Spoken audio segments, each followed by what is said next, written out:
Can the euro and indeed Europe survive the region's current debt crisis? One person who's well qualified to speak on that is the economist Professor Jean-Paul Fitoussi from Sciences Po University in Paris and Louis University of Rome, who recently published a book on the subject. Euronews asked him about the causes and possible solutions to the crisis that's pushed Europe into recession. The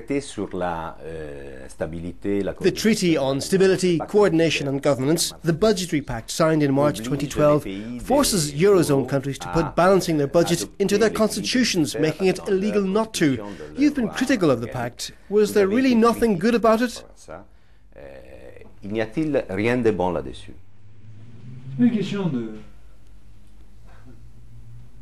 It's not a question of whether there's nothing good or if it's all good. The problem is knowing what is the significance of something that requires EU member states to balance their budgets. It makes one think of a plan that has been created for a federation of states. But the European problem is that there is no federation. So the big difficulty here is we find ourselves increasingly federated and less a federation. If you like, this budgetary pact refers to the lack of a political Europe. And it raises the question of what is happening with this integration process, where democracy is being reduced within each member state without increasing democracy at the federal level.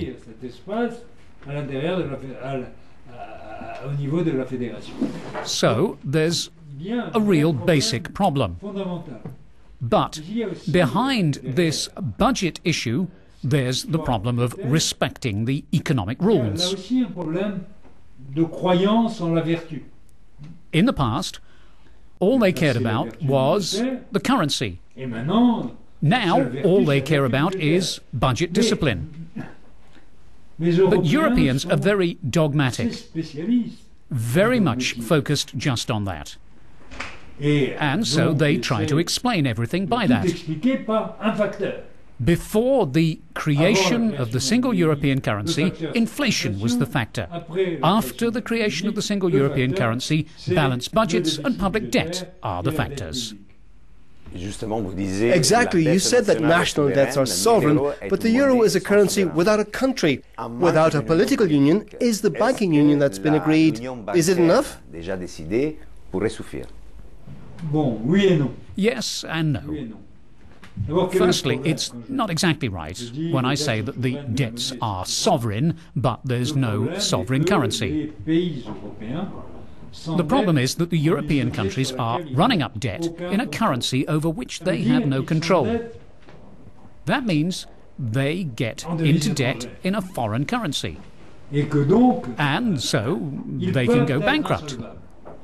If a country borrows in a currency it controls, it can never become insolvent. If emerging countries go bankrupt, that's because their debts are in a foreign currency. That means there's a defect in the structure that opens it up to speculation. What can be done to reduce or prevent this speculation over whether a state is solvent? It's pretty simple. We could do what we did when the single currency was created. When the exchange markets for individual currencies disappeared, it was no longer possible to speculate in those European currencies. Now we have to create a single equity or security for debt. That way it would not be possible for investors to speculate on European sovereign debt. You mean Eurobonds? Eurobonds? I'd call it a single bond. That means there is only European debt. Just like in the United States, there's just one debt. Just like in Japan, there's just one debt in the federated states, and there's one central bank, which is always the lender of last resort. When François Hollande was elected president of France, you said you agreed with much of his economic program. Do you still hold that view? Look, everything I'm saying shows that I actually agree with the renegotiation of the fiscal compact. But there were no renegotiations. And François Hollande signed that budgetary treaty that he'd said he didn't want to sign unless there were changes. Swiss voters recently decided through a referendum to limit corporate executives' high salaries. Do you think that's just a symbolic gesture, or should other countries do the same?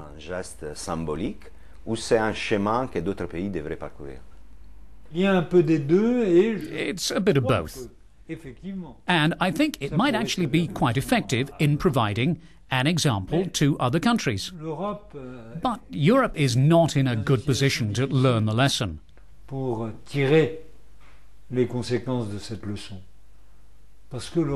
Because Europe has a competitive tax system. So if a European country began to want to do the same as Switzerland, some of its citizens might go off and live in places with a better tax regime for them.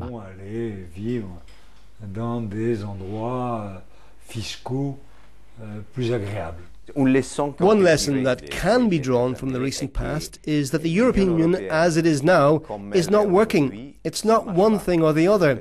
If we can't solve this problem and move towards political union, does that mean we'll have to give up on the whole European project?